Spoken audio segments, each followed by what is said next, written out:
I had witnessed a cohort say they'd rather their surgeon be nice than be the best. This week I've been demoing different ways of expressing empathy to patients who have just received serious news about their health. And as I expected, there were some comments that questioned the need for empathy in healthcare.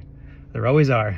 But it was this comment in particular that stood out to me because it's not the first time that I've heard something like this. This sentiment, a belief maybe, that you can either have a skilled doctor or a nice doctor. Now I can't prove this, but I blame the TV show House. In case you've never heard of the show, Dr. House is this brilliant doctor, can diagnose anything, but he's a total jerk.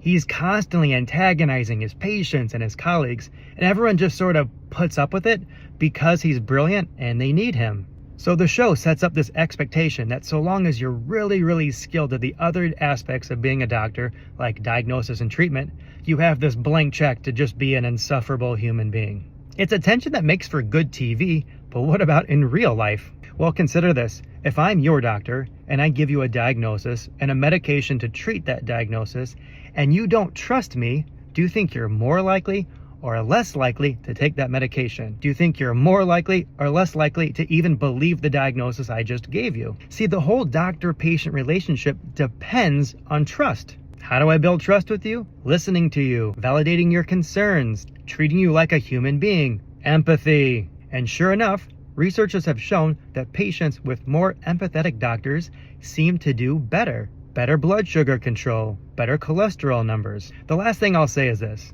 Yeah, we've all met a brilliant jerk, but I've been working in the healthcare system for over 15 years now. Ugh, I feel old just saying that. But the most brilliant, skilled doctors that I've ever worked with are also the most kind, generous, nice people I've ever met too.